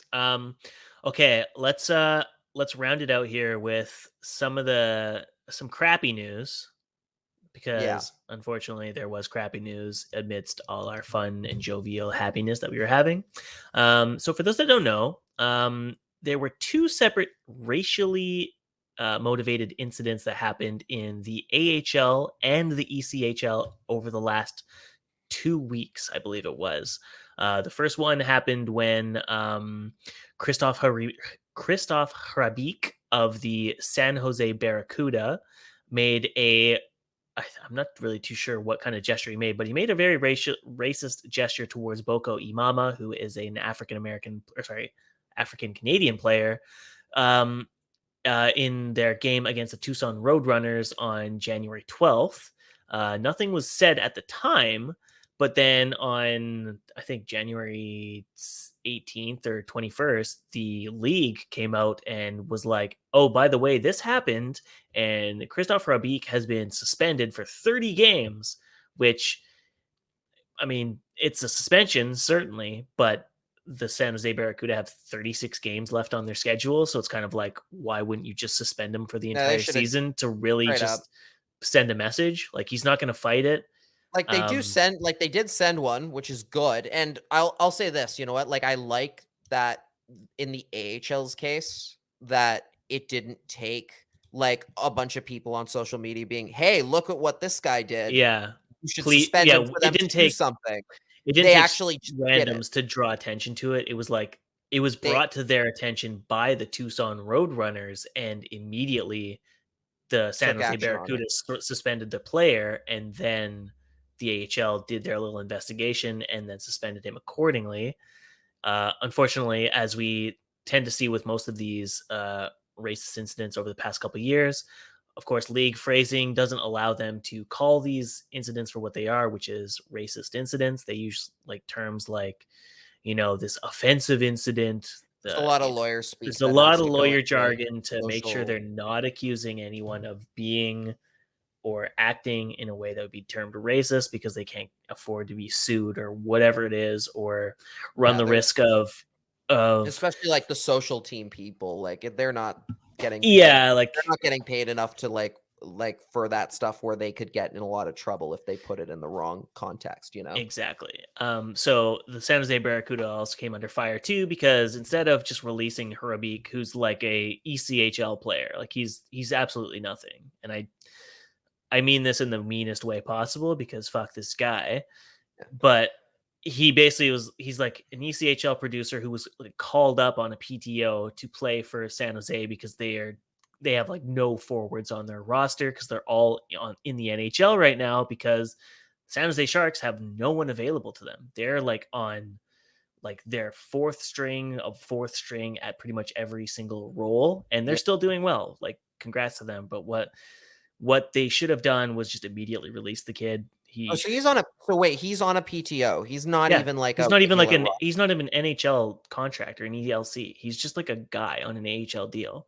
Oh, he has an AHL contract, not a pro tryout or something. I might be a pro tryout though, because it doesn't have the icon listed on Elite Prospects. I'd have to check. But point is, for an organization that has gone out of its way to suspend and try to void the contract of Evander Kane for a litany of issues. Like, I'm not saying Evander Kane's issues aren't bad, but considering what they're trying to go through by voiding Kane's contract, it seems a bit hypocritical to not just immediately sever ties with the player who was like a terrible mark on your organization. And I can see what they were trying to do, because they put out their little tweet that said, we're going to take this opportunity to put Hirabik in sensitivity training and this, that, and the other thing, to try and like make it like a good PR move, when it's like the good PR move at this point would have just been like, we don't stand for this. Goodbye. That would have been the easy solution. And unfortunately, after Boko Imama's incident that he faced, he had his tweet, got a lot of support from the hockey world. And then sadly, just this past weekend, we got incident number 2 in as many weeks, in which Jacob Pineda, a skater for the Cincinnati, or no, sorry, the Jacksonville Icemen, right? So for the Jacksonville Icemen, he got in a scrum with former Canucks prospect Jordan Subban, and allegedly, according to Pineda, even though I don't really want to give his side of this, he said, Jordan Subban, you're only tough because the refs are here, and then in his version, made the very dumb decision of imitating Tom Wilson's flexing pose, but in today's world and timeline, making a very blatantly like monkey pose towards Jordan Subban was taken exactly as such so that his own teammates recognized how fucking dumb it was and didn't come to his aid when the entire bench of Subban's team beat the living fucking shit out of him, which hell yeah to Jordan Subban's teammates for having his back. Hell yeah to the Jacksonville Icemen for actually recognizing how stupid Jacob Pineda is and letting him get his shit pumped by like 12 players. Like, I think you've seen the video. Like, I've seen like, part of it. Like I did. people left the bench to come onto the ice and kick the shit out of him, which in the NHL or AHL is like a 20 plus game suspension And guaranteed. also, here's the thing, right? Like, we've talked a lot about how hockey culture has its issues and stuff. When every other player on the on your team, on a hockey team, immediately notices that, hey, this looks like Yeah. a racial gesture. Yes. You You fucked up fucked up huge. so If bad. the entire bench is able to recognize that and comes after you immediately. And here's the thing: I don't like people. Like, I saw some people again. Here, there are two things. I'll break it down a little bit. There was the Jacob Panetta posted like a video from Mhm. his phone with the black eye, Ugh. talking like adding Jordan Subban, like Ugh. just a whole other thing. Like, again, and giving, again, this is where that account came from that you brought up. Yeah. Two things popped out to me. One being that he kind of gave two different versions. One where he said where he apparently allegedly tried to tell Jordan Subban after the game that it wasn't He's like, racially charged immediately yeah. after, but then also says in that same video that he didn't realize it was racist until he saw social media when he got Yeah. home or whatever, which is Really? like, okay, so which is it? Is it the Yeah. first one or is it the second one? Which probably means you're covering for something here. At least in my opinion, that's what it looked like. And the other thing I saw was a lot of people being like, I think that was sincere. That looked like a sincere apology. And honestly, I'm not even gonna sit here and gauge whether or not it was sincere or not, because the important part is, at the end of the day, it doesn't matter what I think. It doesn't matter if I thought it was sincere or if I think he's full of crap. Like, it completely 100% doesn't matter what you or I or anybody else thinks about it, because the only person that it should matter to is Jordan Subban. If Jordan Subban thinks that it was a sincere apology and forgives him, then it was a sincere apology. If he doesn't, then it wasn't good enough. It doesn't matter. It does not matter whether any random person on Twitter thinks it was a good apology or not. Like, whether you want to agree, whether you want to, regardless of what side of it you're on, at the end of the day, the only person who that should matter to is Jordan Subban. And I would be surprised. I'll say personally, I'd be surprised if he found it to be sincere, because I didn't. Yeah, most people that watched that video were like, it's clearly a guy trying to cover all of his bases, like you're saying, by covering all the laundry list of reasons why he did what he did, and how trying to save a career, trying to save his career, trying to save his public image so people don't think he's a racist. But don't worry, Andrew Shaw came to his defense, so his we're cousin, good here.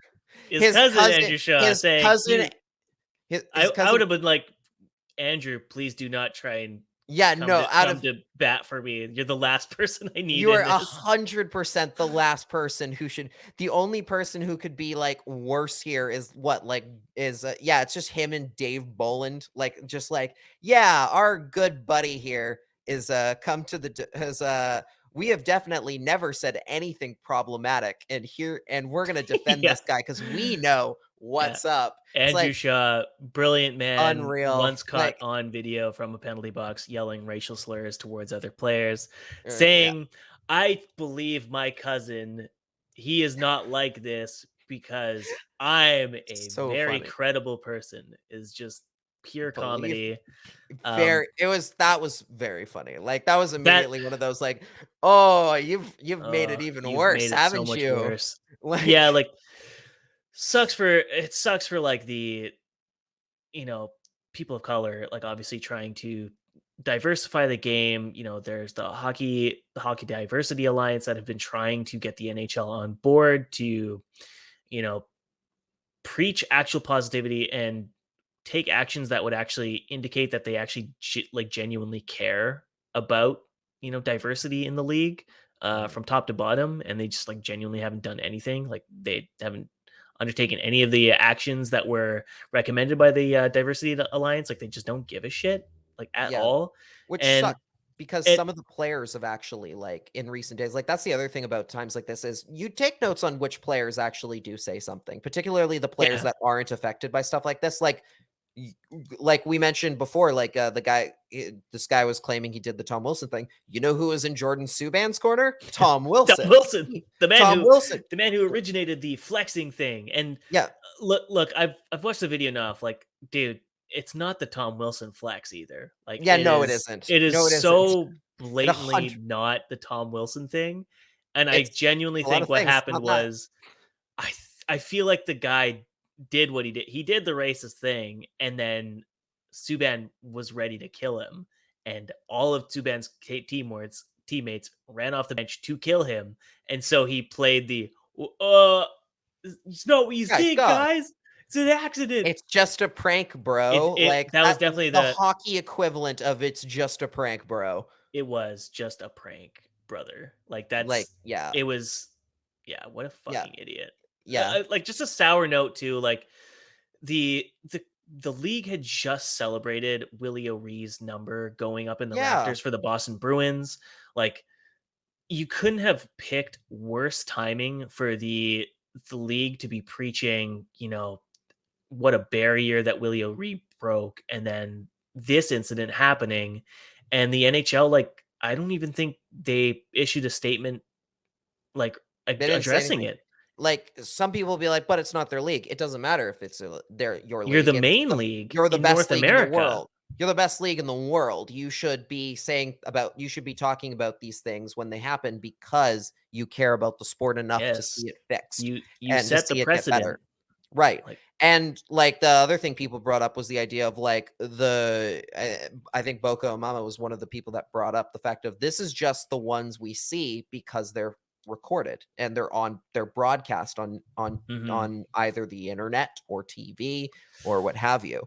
We're only seeing those ones. That doesn't include all of the minor hockey incidents. It doesn't include beer league incidents, which to some people be like, what does that matter? It's like, because it's all built into one same culture where all these, because that beer league guy who commits that racial gesture might be your kid's coach. Like, you might be your kid's hockey coach. Like, that's the kind of thing. And sending that message trickling down from there. Like, that's that's why the NHL needs to say things and hold other leagues accountable, because they need to help bring that sort of system down from within. And that includes things like the way you fund who you're funding, and like, because they fund a lot of like minor leagues and like that sort of thing, or like minor hockey and in other areas. You got to hold them to a standard of this can't be tolerated. You need to make sure that you're hiring coaches and you're only bringing in players that have this that have a good mentality and won't do stuff like this. And if you do, and we find out about it, we're going to take your funding. Like, if this happens enough. Like, that's the kind of, like, one time really should be enough, but that's the kind of stuff that needs to be sorted out. And that's why, it's the NHL needs to step up and say something in these situations, almost in particular when it's not coming from their league, when it's not happening in their league. Yeah, they need to be the standard bearer for hockey as it stands because of their reach, and they've been letting down the people for a long time for their lack of action and their willingness, and I mean, their intention of just like not changing. They don't want to. They're fine with the way things have been. They're reluctant to embrace change, but it's the times now. Like, get it together, dudes. Which, honestly, like, completely different thing, but just the idea of like, hopefully, that's why we talk so highly about the Canucks hirings, because you hope that in turn helps create a more that leads to more diverse hires and more diverse line of thinking, not just in Vancouver, like that we set the precedent for other teams to follow, and that leads to a much safer, better game for everybody. Yeah, well said. Last thing before we close out the show, I'm sure you've seen this, but the Seattle Kraken's AHL team got their jerseys announced and their logo. What are your thoughts on this? I think they look awesome. So I'm going to pull them up right now for everyone to see. So we already knew the name. The name was the Coachella Valley Firebirds. They will play in a beautiful Palm Springs, I believe. Yes. This is their home jersey. Capital of the world. Hockey capital of the world. Well, you know what? See, here's the thing, right? Like a lot of Canadians moved to Palm Springs when they retire. Like the rich ones, I should say. The rich Canadians moved to Palm Springs because they can just golf all day. Yeah. And hence why, in a way, this is a genius move by the Kraken. Mm-hmm. I love this jersey so much. Somebody mentioned that it looks so similar to like the Rebel Alliance star logos from Star Wars. And that made me like them even more. I think what they did is really cool because I was like, when I remember when the logo came out, because the logo I think came out a while back. This is the first time we've seen the jerseys.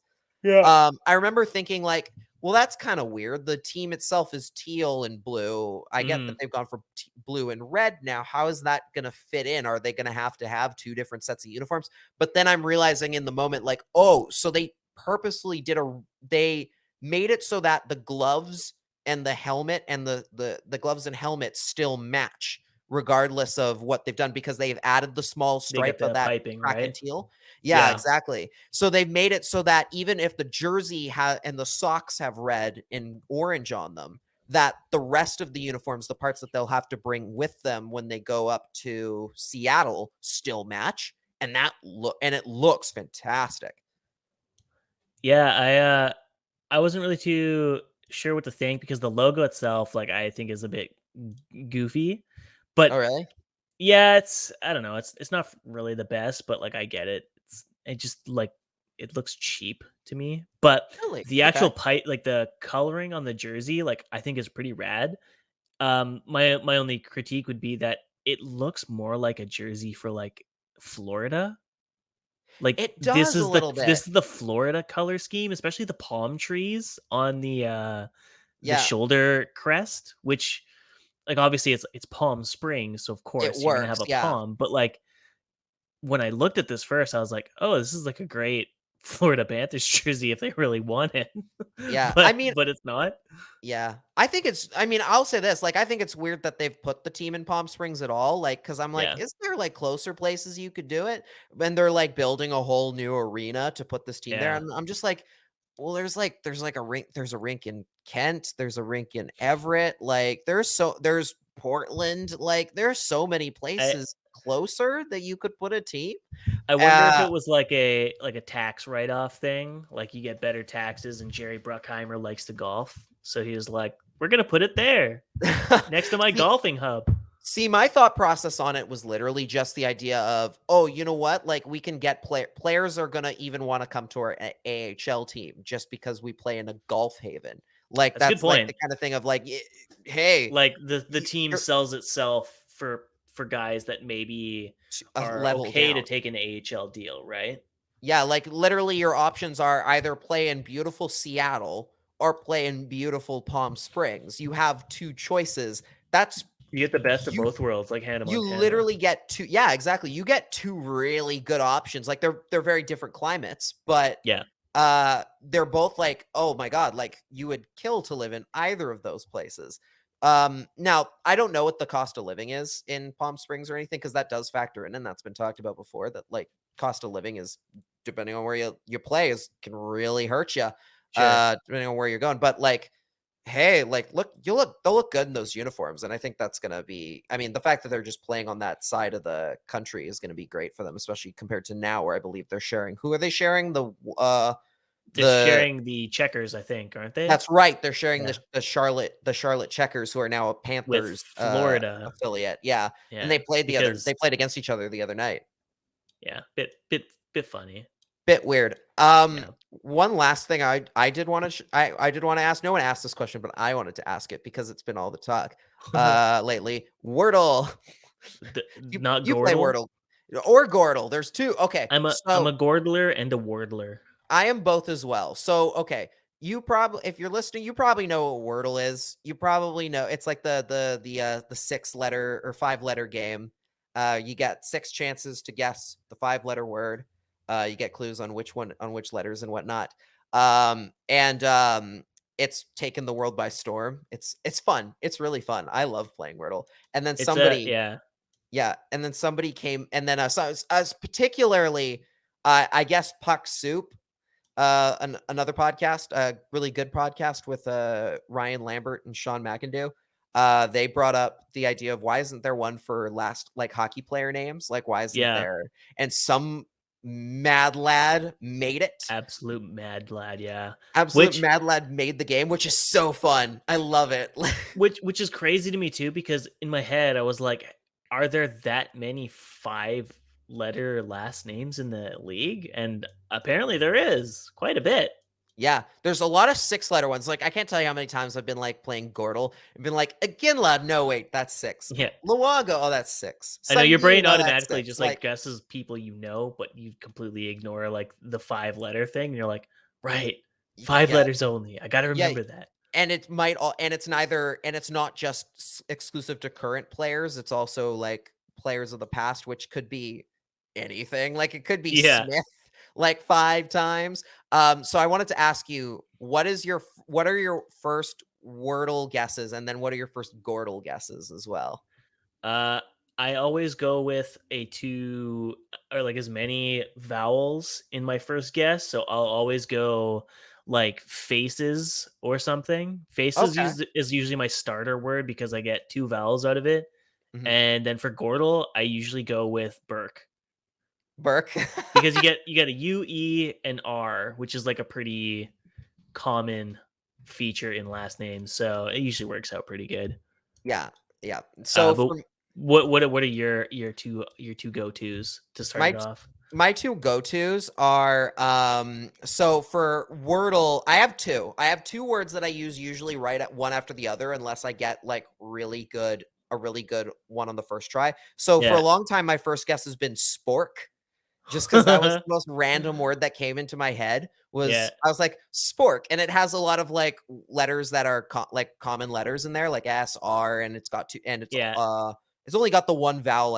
It only has the one vowel, but in O. But like other than that, you get a K. You get options in there, and then the other one is adieu, which is like the one that I think a lot of people use is like adieu because it's literally got all the other vowels. It's got literally all the other vowels because it's got the A, I, E, and U in there, and then a D. So you get 10 letters like immediately that you can knock out of the gate. And obviously you're in a little bit of panic mode if you don't get any of them, which I think happened to me recently where I was like, oh, it doesn't have any of these. Oh, I'm in trouble. Or it had like one of them. And I was like, God, I have no clue.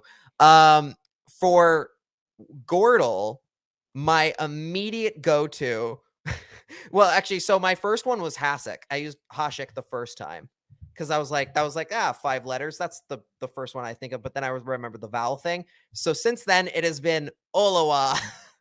Because I was trying to think what hockey player name has the most vowels that I can think of, and it was Krzysztof Olawa was the one that popped immediately into my head, and people were like, "You Googled that?" I'm like, "Nope, nope." I knew exactly what that name the minute I was like, "Oh, that's the perfect one," and I kept forgetting to use it too, and I was like, "Oh, this is gonna help me so much," and that is my go-to. It's Olawa. I think somebody else, what was the one that somebody came up with recently that's like really, really good in terms of like the mixture of vowels you get? Demko's pretty good. Demko's a good one.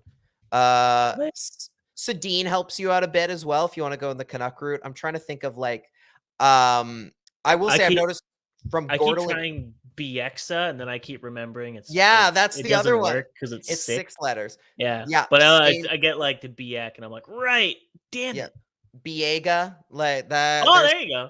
Biega's a good one. It's got 3 vowels in there as well. There's some good ones out there. I kept trying to the one thing I've noticed the difference between Gordle and Wordle out of the gate is the odds on you getting a double letter last name is so much higher. Like I have only ran into I think one. Those ones piss me off. Those ones are tough. I think they're cheap because it's like for some reason I was under the impression that you didn't get double letters in Wordle. It was like it was only one letter comes up once, and then I think it was like I can't remember. It was like arrow or some shit, and I was like, "Fuck you." Robot was the one for me that came up, where the double O on that one. And I that's was like, crap. oh, okay, it's one of those things where it's like you wish you're like, okay, if it's going to be a double letter, they should not that they should. There must be a way to like make that more clear that it might not, it might be double letter. Yeah. Like they might have to like tell you ahead of time that there's a double letter in there. But at the same time, you wonder how much that changes the game. Like if you get a double letter, like how much easier is it to figure it out, right? Right. So it's Yeah. it's about finding that balance. But like Fiala, I think was the one today. I think was the I hope you shit, if you played I it. have no Fuck. idea. No. I mean, nope, that wasn't it. No, it's not. Certainly not. No, it's not. What was it? God damn it. I should have brought Well- up the other one. There have been a lot of A letter ones recently, like Howla, I think was one. What was the other one? I can't Oh, remember. that's yeah. See, Yeah. I just don't know that many names, to be honest. Yeah. I have to like be reading Elite Prospects to know this shit. Yeah, there's a couple in there where you're just like, oh shit, like I have no clue where this is going. Yeah, Like, it's like, I don't know. with Wordle, you're like, oh, at least there is a limit to like how many words it can be on Wordle, because you're like, okay, it's only using more or less English words. Yeah. It's going to be like, there's at least some sort of like, kind of like there's some obvious ones that are going to that are not going to be in there kind of thing. Yeah. Whereas with Gordle, it's like, oh, this could be this could either be a name from Canada or it could be a name from Kazakhstan, and you're gonna have to figure that shit out. Good luck. If you don't know it off the top of your head, you're completely screwed. Yeah, if Peter Zezel comes up, you're in a lot of trouble. Like you're not gonna, you are not guessing a Z at any point. Or I'm trying to think of who else might be in there. Like, what's one of the most random 5-letter names you could get in hockey? It's got to be, I mean, besides Oloa. Yeah, like like what the, if you ever get that, like congrats to you for Deep, ever guessing that. Deep cut. Like that's a deep cut. That is a true deep cut. Well, now you never know. It might not be, because I've given away the secret of, hey, if you take anything away from today's podcast, just let it be known that Olowa is a good guess for Gordle. But until the next time, folks, I have been Cody Sievertson. You can catch me on Twitter at Cody Sievertson and my website, ahlnuxharvest.com. Recently updated all the stats, the pages. Go check that shit out. I put a lot of effort into that, and I've almost had $100 in ad revenue. And by almost, holy cow, I mean, really? No, I'm like $90 away. Okay. $10. Hey, you know what? Hey, $10, baby. Internet ads, but that's hard. They only That's cash difficult. out at like 100. So like I need people to start clicking shit. Yeah. Here. And you know another good way to make money, Cody, is with the CreaseCast Patreon. Ooh, that's right. We have a what Patreon with $1 and $5 tiers. Yep, $1 tier just supports the show and everything in that we do, by both on our work for our own separate websites and everything, or what have you. But and the show that we make. But and then our $5 tier, sometimes we do bonus podcasts.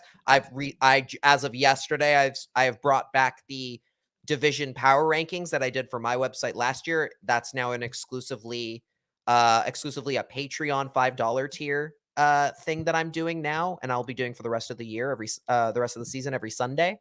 So go check that out.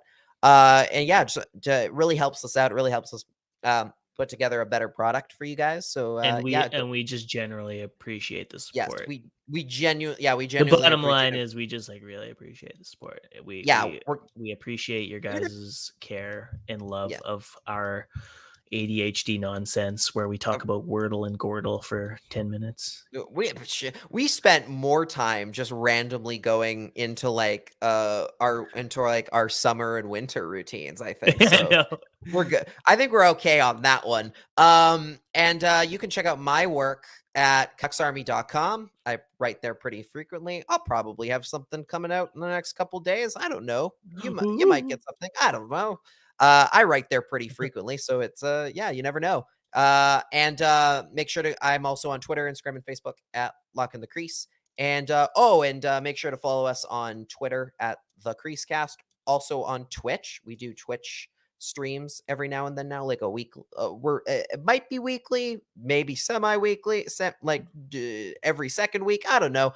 We're still figuring stuff out. We're gonna do some stuff with Twitch that we don't do for the regular podcast that I think is gonna kind of mix in there. And if you check out our YouTube channel and subscribe to that and punch the You can see notification it all in bell, video form. you can- As you yeah, can see you- these podcasts as well. They are in video form Yes. too. Throw us some likes, ding the bell, all that shenanigans. Leave us a some 5-star review reviews too. on Appreciate those. Spotify and Yeah. Apple Podcasts. Yes, we do appreciate those. Absolutely. Even if you don't listen, which makes no sense, leave us a Which- review. Is that considered like what is that, like insider Fraudulent? trading? Yeah, like Kinda. insider trading. It's Yeah, a little fraudulent. bit. Okay, But, listen. whatever. Listen to the podcast before giving us 5-star reviews. I mean, if you what Listen if to they the just, intro.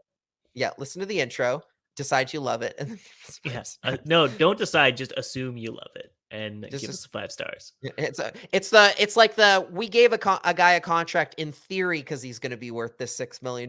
Give us 5 stars because in theory we're going to be Clayton Keller good. Like that's important. Let us be your retroactive no move clause. That's right. Until the next time, folks, we'll catch you on the next time. Bye, everybody. Bye. Ah!